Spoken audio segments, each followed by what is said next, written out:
présente, je m'appelle Sévère Ghislain et je suis étudiant à l'ETNA. Bonjour, moi c'est Vincent Facioni et je suis aussi étudiant à l'ETNA. On va profiter de ce moment ensemble pour faire un tutoriel sur comment monter un clavier mécanique. Pour la petite histoire, les premiers claviers mécaniques c'était les machines à écrire, avec tout simplement une partie mécanique qui venait frapper un ruban encreur et qui venait imprimer directement sur une page la lettre. Ensuite, la technologie s'est améliorée avec la naissance de l'informatique vers 1960. On a eu les claviers mécaniques qui étaient intégrés aux unités centrales. Par la suite, IBM en 1980 a fait son premier clavier séparé de l'unité centrale, ce qui fait qu'on avait vraiment une partie machine, une partie clavier pour la saisie des commandes. Par la suite, les claviers se sont améliorés dans le sens où il nous suffisait juste de mettre une membrane sur le clavier pour pouvoir enregistrer les frappes de touches, ce qui a permis de réduire grandement le coût des claviers. Mais par la suite, les claviers à membrane en fait, sont devenus un standard pour tous les PC qui existent à l'heure actuelle. Mais pour autant, la technologie du clavier mécanique n'a pas été abandonnée. On la retrouve dans les milieux du gaming, de la dactylographie et du développement d'outils informatiques. C'est particulièrement pertinent aujourd'hui pour nous car nous sommes développeurs et passionnés d'électronique. C'est pourquoi justement nous allons vous montrer qu'un clavier mécanique est façonnable et configurable selon notre besoin. C'est pourquoi justement nous allons vous montrer comment faire.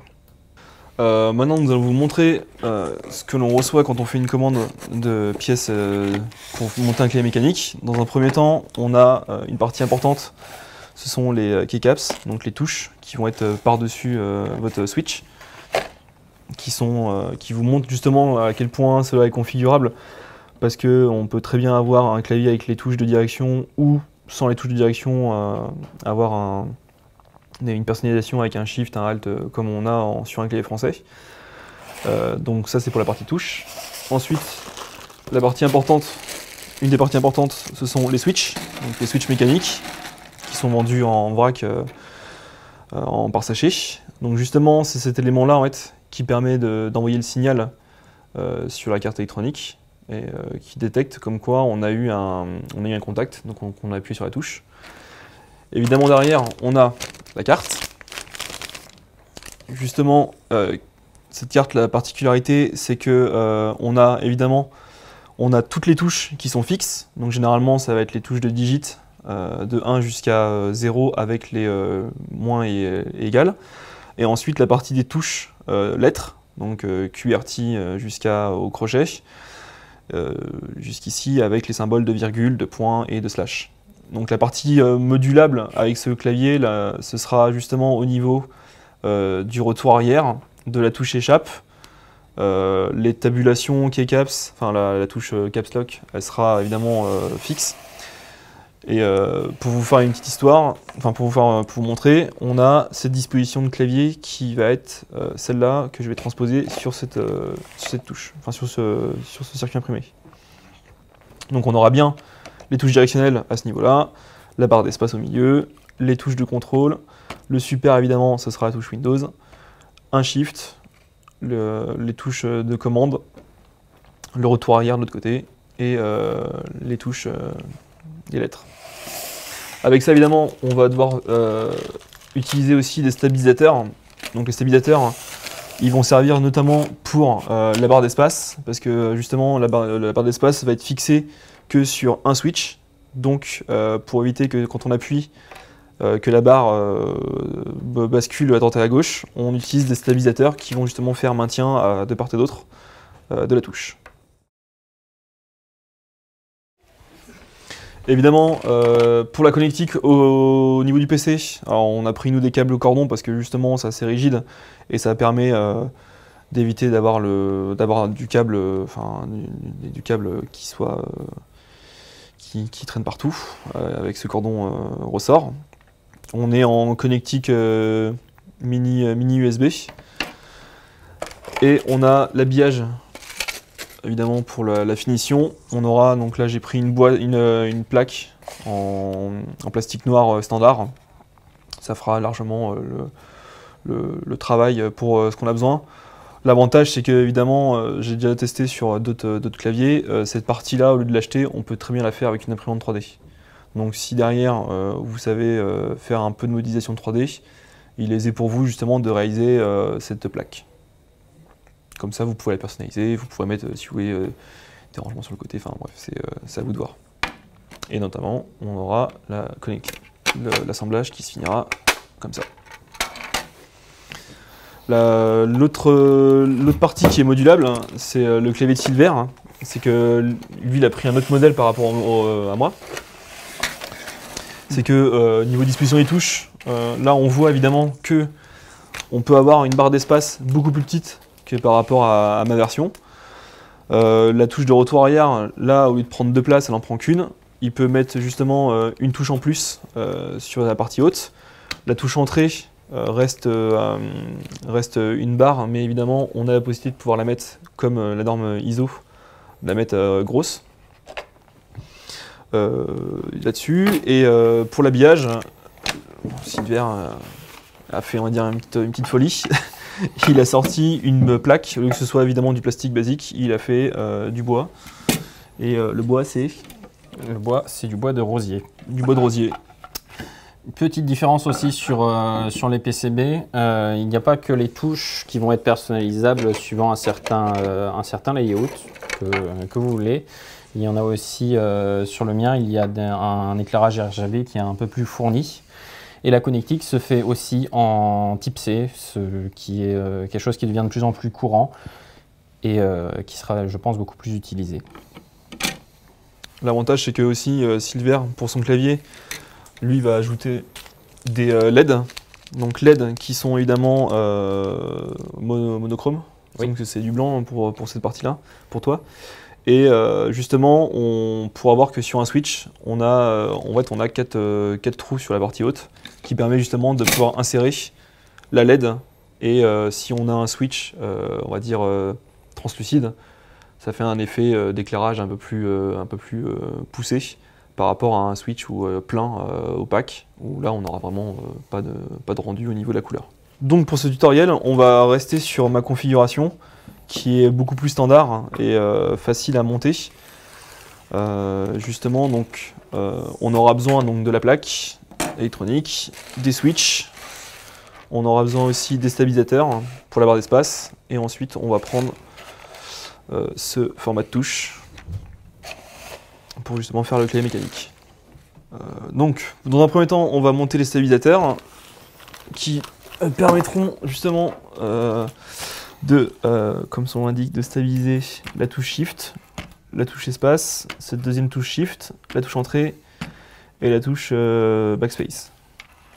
Donc vous pouvez observer que la touche justement possède 3 encoches, donc une pour le switch et 2 autres pour chaque côté du stabilisateur. Donc pour monter évidemment les stabilisateurs, on a des détrompeurs parce que on a une partie avec une encoche, un peu comme si c'était un crochet qui vient se caler sous la plaque, et une autre partie qui est ni plus ni moins qu'un un clip, voilà. Tac. Donc, en haut, on arrive, on fait ça, on bascule, tac. Donc l'encoche vers le haut et la partie qui clipse en bas.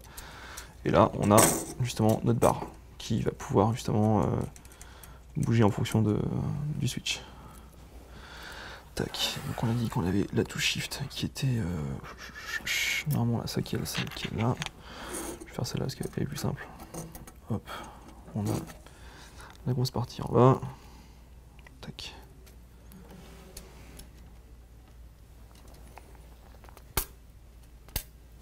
Hop, pour cette partie-là.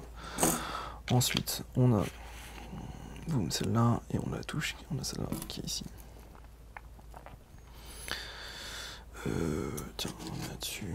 On a. Hop, ça fait ça comme ça. Hop. Donc c'est un peu la partie, on va dire, la plus un peu fastidieuse hein, sur le montage d'un clavier mécanique, parce que forcément il faut repérer là où vont être les touches, et aussi repérer, vu qu'il y a une multitude de trous en fait, qui sont faits justement par rapport au fait qu'on peut moduler l'espace et les touches qu'on veut mettre, sachant qu'évidemment derrière, au niveau de la connectique, hein, je veux dire, toute cette partie-là en fait c'est la même touche, mais ils ont fait plusieurs dispositions parce que suivant les touches, si on met une touche qui prend une place ou 2 places, ça peut se décaler, donc forcément on reste sur la même fonction, mais la disposition est différente. Et on va finir caps normalement La cape c'est bon, et la table aussi. Et on va finir par le switch qui va être normalement, si je dis pas de bêtises, pouf, tac, il est là. Donc ça veut dire qu'on a ça qui est là. Et c'est là où c'est la partie un peu... C'est celui de gauche. Celui de gauche ou celui de droite, tu penses? Celui de gauche. Celui de gauche? De toute façon, on va le voir. On le verra assez vite. Allez.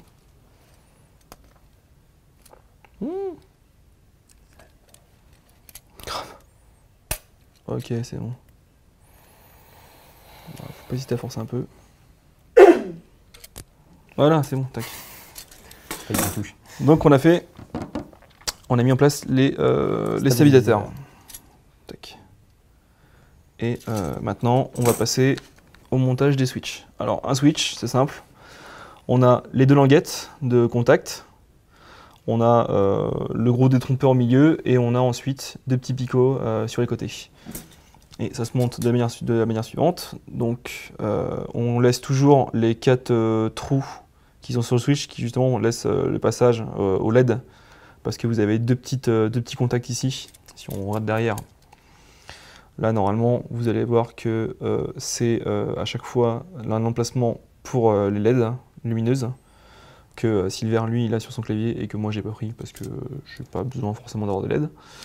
Donc c'est simple, on vient poser, hop, derrière, on appuie. Normalement on va entendre un petit clic et encore c'est pas nécessaire. Comme ça le switch il est maintenu en fait par les détrompeurs. Et on a normalement, si on veut regarder sur le côté, je pense là ouais, on a bien les 2 pattes qui dépassent et qu'on n'aura plus en fait qu'à souder avec l'étain pour finir le contact. Ce qui fait que derrière, quand on appuiera sur la touche, et ben, le contact sera fait et le signal sera envoyé. Et c'est parti pour la suite des touches. Donc c'est aussi l'autre partie un peu fastidieuse, quoi. Je vais en profiter pendant qu'il monte sur mon clavier pour vous montrer les différences par rapport au mien. C'est que moi, les switches, la seule différence que j'ai avec les siens, c'est qu'il n'y a pas de petits picots pour les enfoncer directement dans le PCB. Et que du coup, j'ai une plaque en métal sur laquelle je vais directement venir poser mes switches et les enclipser. L'avantage de cette méthode, c'est que vous avez un guide directement et que vous n'avez pas à, sauf pour ces touches-là qui sont modulables et donc vous faites ce que vous voulez, vous n'avez pas de possibilité de vous tromper. L'avantage justement d'avoir le guide, c'est que si on n'est pas sûr à 100% de la disposition qu'on souhaite, on peut, sur les sites internet, on trouve des guides justement avec des dispositions déjà préfaites, ce qui permet justement de choisir en fonction, notamment de prendre en référence la plaque électronique. Donc là, en l'occurrence, c'est un GH60 et il me semble que Silver, c'est aussi la même chose. Justement, il a pris une plaque de guidage justement pour GH60 avec ce type de disposition. Ce qui permet aussi d'avoir aussi une finition un peu plus propre. Enfin, voilà, en fait, nous, on verra que l'acier. Oui. Moi, c'est pas grave si on voit le PCB derrière, ça fait un peu steampunk.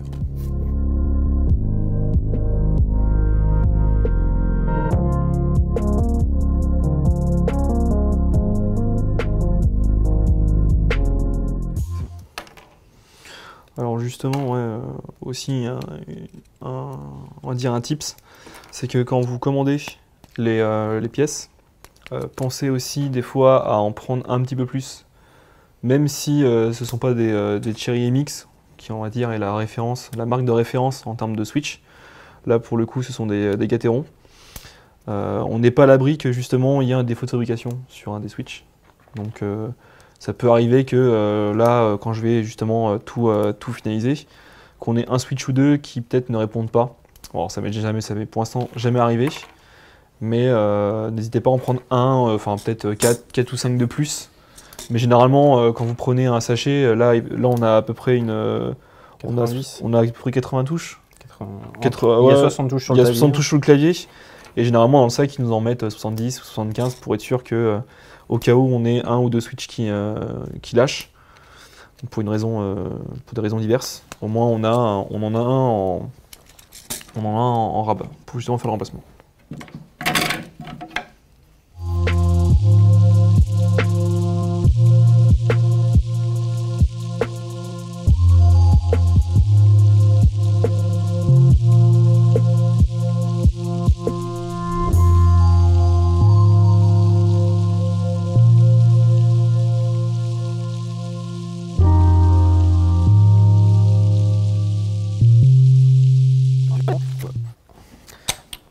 Donc vous pouvez voir que moi j'ai fini de mettre mes switches sur ma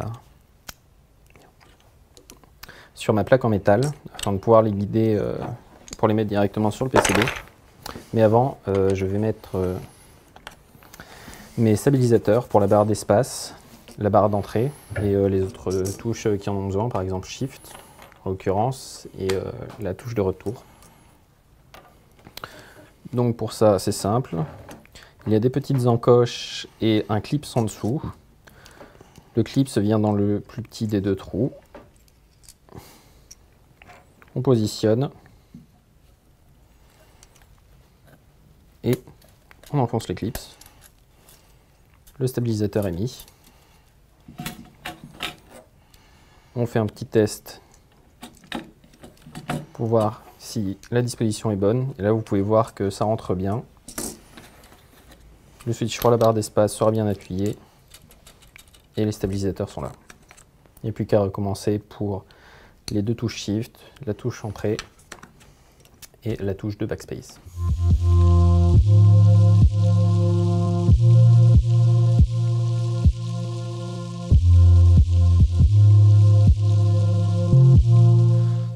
Alors là je teste déjà les touches, l'emplacement des touches parce que vu que j'ai pas la plaque de guidage hein, comme Silver, je suis obligé d'y aller à tâtons en fait. Donc là pour le coup j'ai ma barre d'espace qui est placée et j'ai mes touches contrôle, on va dire la touche super qui sera la touche Windows et la touche Alt.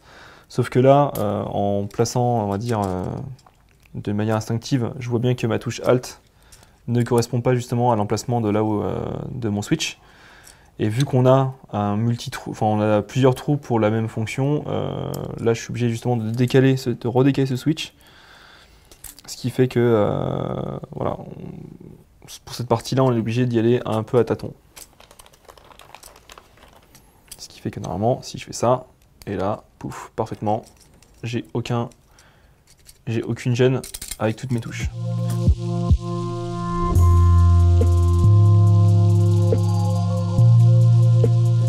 Bim, touc, allez, c'est bon ça. Donc on a fini de placer tous nos switches, on va pouvoir passer à la soudure. La différence étant que lui, il a juste à retourner son PCB et à souder. Moi, la petite étape supplémentaire, c'est que j'ai juste à poser les switches sur le PCB. Et voilà, j'ai plus qu'à souder. Hop, tac, zoup. Et normalement, moi, si tout se tac, oui, zoup. Tout s'est bien passé. Tac, tac, voilà. Tac, tac. Effectivement, j'ai mis un peu plus de temps que Silver, parce que j'ai eu la phase de où j'ai pas eu de guide. Donc si on veut faire un... Ça pèse une tonne en plus, c'est sympa. Si on veut faire un comparatif entre ce que Silver aura par rapport à moi, c'est que la plaque, en plus de jouer son rôle de guide, permet en même temps de cacher le circuit imprimé sur lequel sont posés les switches. Moi, justement, n'ayant pas justement cette plaque, on verra évidemment toute la partie, bon, c'est noir, mais on verra toute la partie qu'il y a entre les switches. Et comme vous pouvez constater, on a un peu de rap quand même. On a donc fini de mettre tous les switches sur nos plaques. Maintenant, on va passer à la partie soudure. Donc pour ce faire, on retourne notre plaque et d'une part, on vérifie bien que tous les petits picots dépassent bien de la plaque. De toute façon, tout à l'heure, en les mettant, j'ai vérifié que chaque picot était bien sorti. Maintenant, pour faire la soudure, on a besoin donc d'un fer à souder. Alors, fer à souder, on va dire fer à souder standard, hein, tout ce qui est le plus normal. Et de l'étain pour faire justement la connexion. Parce que là, actuellement, si on appuie sur la touche, le signal ne passe pas. Le but étant de faire la connexion. Donc, on va pour ce faire chauffer une petite patte du switch et déposer l'étain pour que justement l'étain recouvre toute la partie dorée et fasse la connexion. Donc on a besoin de étain, fer à souder et aussi une éponge pour justement enlever l'excédent d'étain qui serait resté collé sur le fer. Une pompe à dessouder au cas où, des fois que vous en mettiez partout, que vous ayez un problème, ou alternativement de la tresse à dessouder. Donc très simple, on chauffe, on vient mettre sur l'endroit où il y a trop d'étain, on dépose dessus et ça va absorber l'étain. Par justement le fait que ça va en refroidissant, que la tresse va justement récupérer l'étain et on pourra décoller l'étain, le surplus d'étain qu'on a posé sur la soudure facilement. Voilà. Et ben je propose qu'on y aille. Déjà on va regarder s'il n'y a pas de souci. Ouais, tac, ça c'est bon. Pour la soudure, c'est simple. Normalement, on vient avec la panne du fer, on vient souder, on vient justement la poser sur la languette, et ensuite derrière, on vient amener doucement l'étain dessus. Ce qui fait qu'on commence à avoir un dépôt d'étain et un dôme. Forcément, il ne faut pas avoir peur d'en mettre un peu plus. Et là, normalement, ouais, il m'en manque un petit bout ici, pour que ce soit complet. Et théoriquement, hop, on a notre soudure qui est faite. Donc là, on observe bien qu'il y a un dôme qui est fait d'étain et le contact est fait. Et après, on passe à la pâte suivante, où on vient justement appliquer le même procédé. On chauffe, on vient appliquer l'étain, tac. On en a un peu plus parce que là, c'est pas bon. Et voilà. Et là, on a une soudure et on a un contact qui se fait. Et on recommence pour chaque switch. Alors au début, c'est un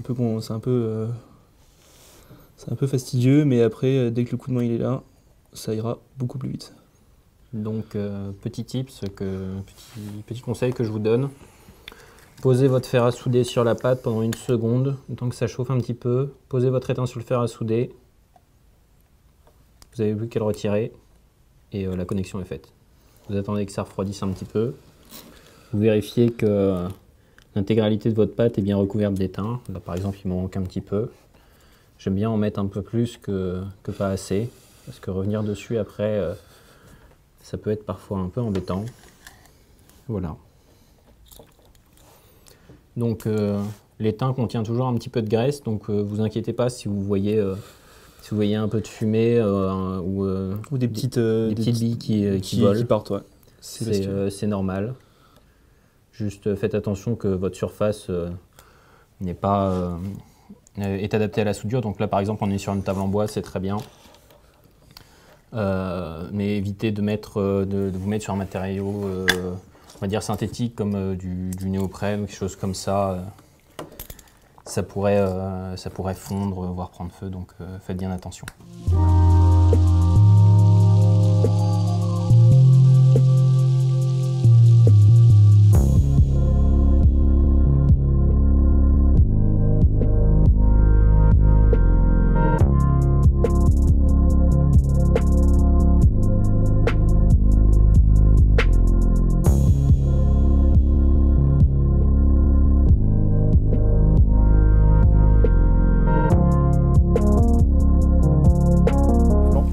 En fait, la particularité qu'on a sur ce PCB là, c'est que si on peut voir ici, en fait, là on a un rond doré normalement qui est commun pour tous les autres connectiques, et là on a des quarts de cercle, ou des fois on a des morceaux en fait, de connectiques.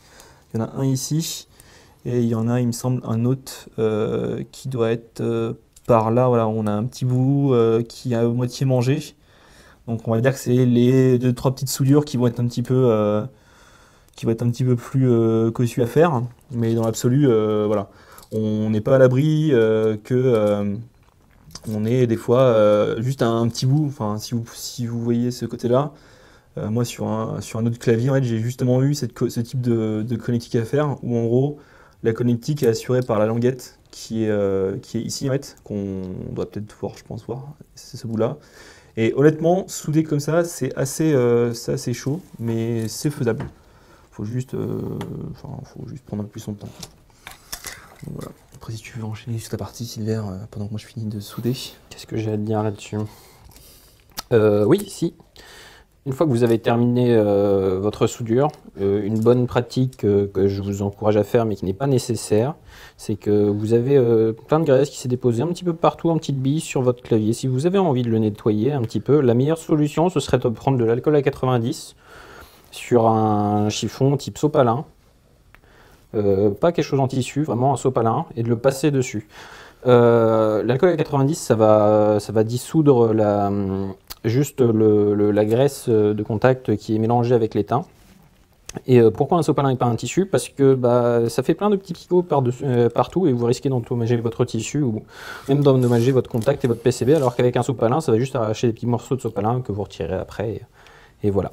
Et vous aurez quelque chose de tout beau, tout propre.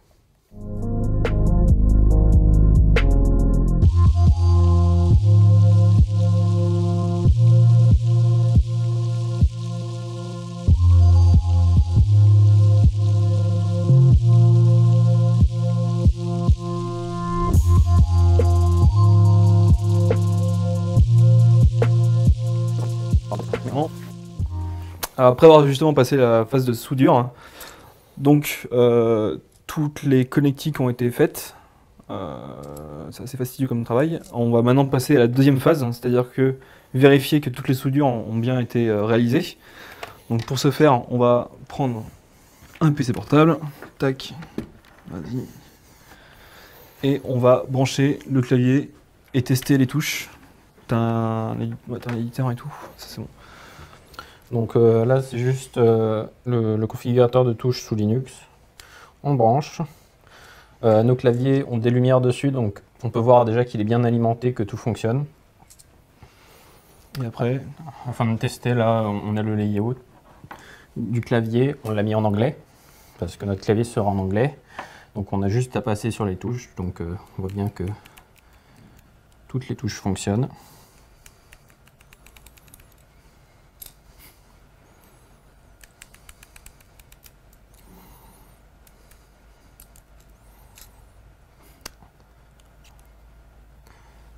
La touche Alt qui fait quelque chose de bizarre, mais c'est normal parce que sous Linux, la touche Alt sert à changer de fenêtre.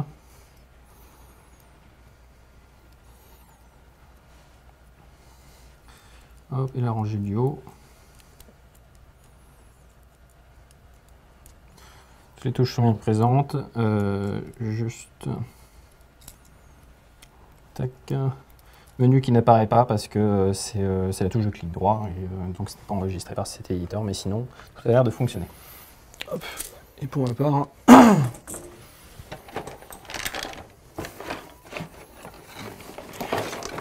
tac. Donc comme Silver, sauf que moi je suis pas en USB-C, je suis en mini USB. Hop. Tac. Donc, comme lui, j'ai juste une rangée de LED en moins. Bon, après ça, c'est pas non plus trop dramatique. Et après, on n'a plus qu'à tester toutes les touches. Hop là, après on a celle-là.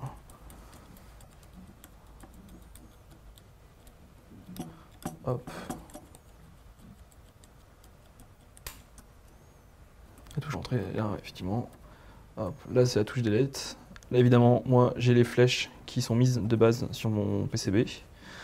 La touche Shift. Là, évidemment, la touche de clic. Hop. On a la dernière rangée avec la Shift qui est ici. Le contrôle. Forcément. Touche Windows.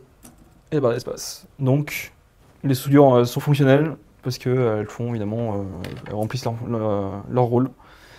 Donc pour la phase de test, c'est concluant et il ne restera plus qu'à monter maintenant l'habillage autour. Donc comme on vous a montré en début de partie, Silver lui a justement une plaque un peu plus design par rapport à la mienne, où je suis resté plus sobre. Et on va juste vous montrer comment la fixer. Et derrière, on n'aura plus qu'après à mettre les keycaps, donc c'est-à-dire les capuchons sur les touches, pour finaliser le clavier. Pensez bien à mettre les keycaps après, parce que vous devez visser le PCB, et dans mon cas en plus la plaque, à la plaque de soutien. Les keycaps viennent après, parce que sinon vous ne verrez pas les vis, tout simplement. Donc sur nos plaques, l'avantage c'est qu'on a justement des repères qui permettent justement de pouvoir justement fixer le PCB sur l'habillage. Normalement ça ne devrait pas prendre non plus trop de temps, et effectivement aussi un des avantages que offre la plaque de guidage, c'est que évidemment elle pense à mettre ça aussi, elle pense aussi aux vis. Donc oui, surtout ne soyez pas trop pressé à vouloir mettre les capuchons et aller plus de la musique. Et on se retrouve juste après. Maintenant, après donc avoir fait le test que les soudures ont bien été prises en compte et tester que chaque switch réponde bien à sa fonction, on va maintenant passer à la phase d'habillage. Donc pour Silver et moi, on a chacun notre capot où on va placer notre plaque dedans, la visser pour qu'elle soit maintenue. Et après, derrière, on pourra fixer les keycaps, donc les capuchons, sur les switches. Sur toutes les touches. Sur toutes les touches aussi.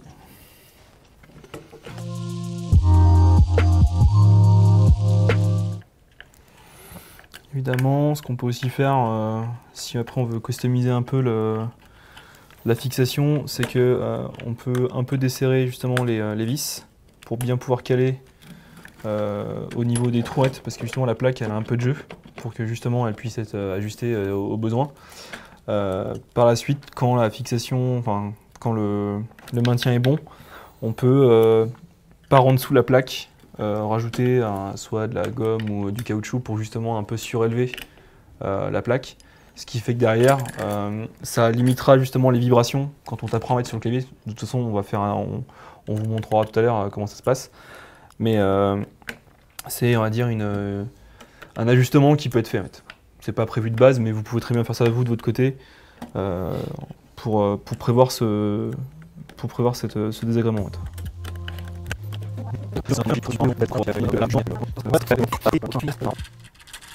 Alors, le bruit que vous entendez, c'est justement les stabilisateurs en fait, qui ont un peu de jeu. Qui ont un peu de jeu en fait, parce que justement ils font leur taf. Vous pouvez voir que moi j'ai les pads dont on parlait tout à l'heure Vincent, ce qui permet de bien adhérer à la surface, là ça bougera pas. Ouais, justement, vu que c'est le capot du pauvre, il faut que je les mette moi-même. Après, j'enlève le petit plastique. Hop. Sachant qu'il existe des boîtiers où on a des clips qui se rabattent pour justement pouvoir surélever, parce que comme vous pouvez le voir sur le profil, on a déjà un profil incurvé sur la plaque. Il existe des cases en fait, où en gros c'est droit, donc du fait qu'il rajoute en plus les patins pour surélever le clavier. Bon, un peu de poussière partout. Aussi, autre avantage, c'est que la case, on a un bouton qui permet justement de faire le reset du clavier quand on veut faire une reprogrammation ou quand il y a un problème.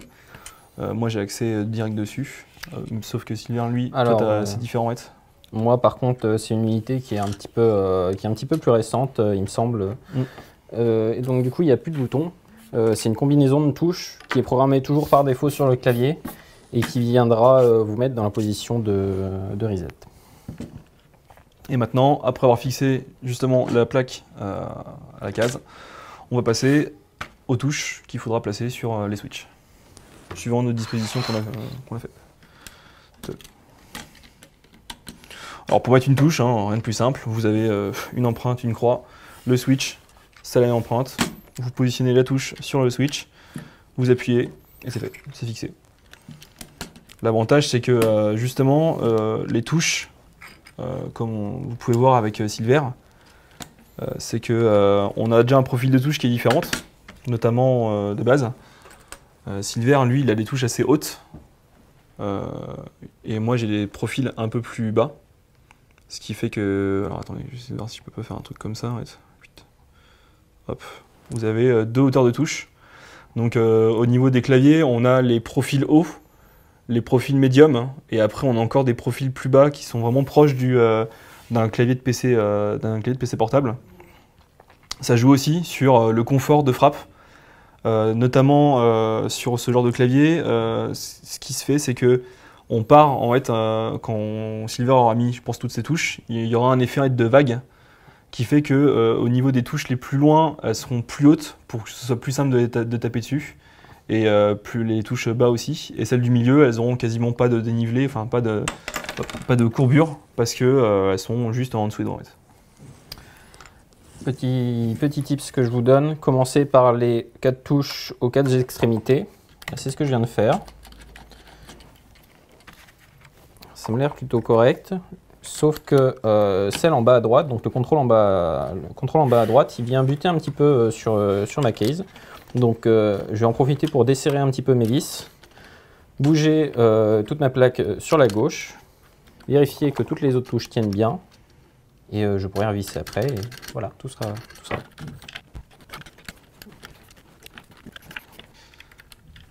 Aussi, comme vous pouvez voir sur les claviers, normalement, quand vous positionnez vos mains, vous avez toujours en fait l'index, les deux index qui viennent se placer sur une touche où vous avez normalement un petit détrompeur. Donc c'est le cas justement des touches de Silver. En fait, les touches F et J, elles ont, on va dire, elles ont ce détrompeur. Alors pour certains, ça peut ne pas être, ça fait pas attention. Mais généralement, quand on vous met justement mécaniquement, en fait, vos mains, quand elles vont se reposer sur le clavier, elles vont justement aller chercher ces deux petits picots pour être sûr qu'on soit bien au bon endroit au niveau des mains, quand vous tapez évidemment avec vos 10 doigts. L'avantage, c'est que moi sur le mien, enfin après c'est pas un avantage, c'est juste une particularité, c'est que les touches F et J, elles sont différentes parce que là où les dés sont pas trop prononcés au niveau du creux de la touche, sur le F et le J, c'est beaucoup plus prononcé, ce qui fait que derrière, quand on passe justement les doigts sur le clavier, les touches sont un peu plus hautes que les autres. Donc on va dire, on a ce repère-là qui est fait via la forme de la touche, plutôt que de mettre un picot suivant on va dire, le fournisseur chez qui vous achetez vos touches. Il peut avoir justement soit recours à la petite languette, ou soit recours à modifier la touche en elle-même.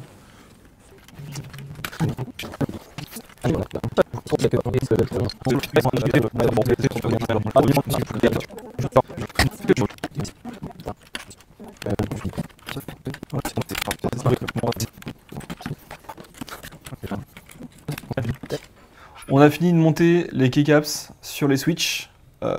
Donc, nous avons juste quelques petits problèmes techniques. C'est juste que la barre d'espace, au début, elle peut ne pas remonter. Justement, c'est fait que mécaniquement, le retour doit se faire. Donc ne commencez pas déjà à t'apeurer parce que vous dites non, ma touche elle marche pas. C'est juste le temps que le ressort se fasse en fait. Donc évidemment là vous pouvez voir que des fois elle remonte pas. C'est pas un problème, sachant que d'autres touches où on a les backspace, donc c'est-à-dire cette touche là, il n'y a pas de problème non plus ici. C'est juste que la barre d'espace, c'est le temps que ça se fasse. Donc il n'y a pas d'inquiétude à avoir. Comme quoi tout le monde n'est pas égal. Personne n'est égaux. Moi, ma barre d'espace fonctionne bien. Par contre, vous pouvez le voir ici, il y a un très léger décalage ici et ici, ce qui fait que je n'ai pas pu mettre ces touches-là. Donc ça, c'est pas très compliqué. J'ai juste à retirer le PCB et à déplacer du coup ce switch-là et ces deux switches-là, les décaler un petit peu sur leur gauche. Et voilà, et ce sera bon. Maintenant, pour passer à la phase de test avec justement les touches sur le clavier. Et évidemment, comme vous avez pu le voir, je fais pas trop de bruit. En comparaison à un autre clavier que j'ai, justement, Donc là, on est sur des switches rouges, j'y reviendrai tout à l'heure. Là, on est sur des switches bleus. C'est déjà pas du tout les mêmes bruits.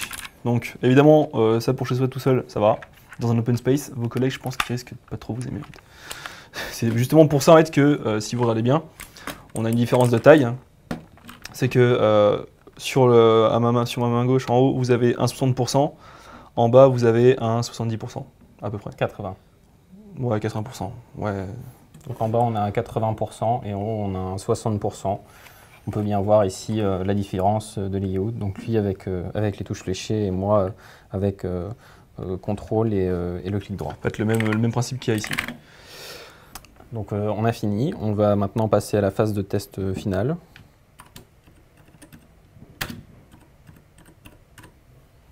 Voilà, ça fonctionne. Et donc maintenant, pour mon clavier, phase de test. Hop.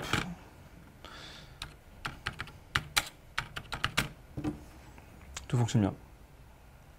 On a fini donc de faire notre phase de test, qui est concluant.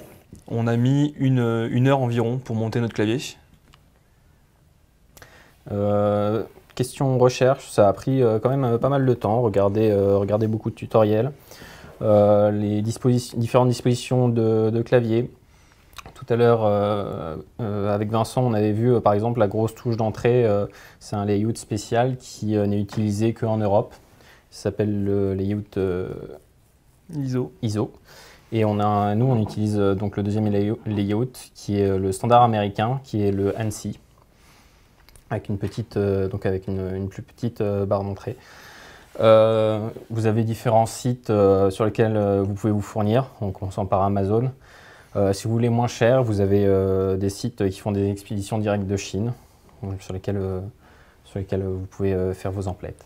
Sachant qu'on a un panel de produits qui est assez large, notamment ne serait-ce qu'au niveau des touches, par rapport, vous pouvez me le voir là maintenant, entre ceux que j'ai pris moi et ceux qu'a pris Silver, on est exactement dans la même tranche de prix, donc c'est pas excessivement cher.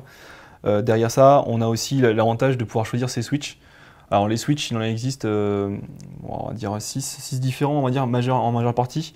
On a les rouges et les noirs qui sont des switches linéaires, donc qui sont comme les switches de notre clavier, qui sont à activation continue. On a les switches marrons et les bleus, qui sont comme le clavier que je vous ai présenté tout à l'heure, qui faisait du bruit, et le marron qui fait un peu moins de bruit. Donc là, c'est les switches à clic. Et on a ensuite les switches silencieux. Donc là, en l'occurrence, nous, on a l'avantage, c'est qu'on a pris à la fois des switches rouges, donc linéaires, et ensuite des switches silencieux, ce qui fait que quand on tape, on n'a quasiment pas de bruit. Donc justement, c'était le confort qu'on recherchait pour à la fois nous dans notre travail, et en même temps pour préserver, on va dire, nos collaborateurs quand on est en train de travailler. Pour terminer, il y a aussi d'autres options d'ergonomie. Moi, j'ai choisi un repose-poignet. Je trouve ça plus confortable pour taper. Et après, si derrière vous n'avez pas peur d'expérimenter des choses, moi j'ai fait justement un clavier qui se fait en 2 parties. Donc, pour l'instant, il n'est pas finalisé. Mais l'avantage, c'est que ça reprend un peu les anciens claviers Wave de Microsoft au niveau de positionnement des touches. Donc actuellement, comme vous pouvez le voir, j'ai juste les circuits imprimés qui sont mis en brut. J'ai mis des touches, donc évidemment un peu fantaisie, sans les lettres. Bon, j'ai mis moi à la main les lettres pour justement me repérer au début. Mais au niveau de l'habillage, ce que je vais faire, c'est que plutôt que de rester sur un modèle plat, je vais justement imprimer en 3D des modules pour que justement je puisse un peu surélever mes 2 parties pour que derrière j'ai une position un peu plus haute au niveau de mes touches. Ce qui permet, on va dire, d'un point de vue ergonomique, et un peu mieux au niveau des bras. Nous vous remercions de nous avoir suivis dans ce tutoriel pour faire votre propre clavier mécanique. Je pense que c'est important car il s'agit quand même de votre outil de travail. On remercie avant tout l'Etna et le Collab pour nous avoir prêté les locaux pour pouvoir justement réaliser ce tutoriel, en espérant qu'il vous aura donné l'inspiration de faire votre propre clavier mécanique. Et je n'ai plus qu'à vous souhaiter une bonne journée et à la prochaine.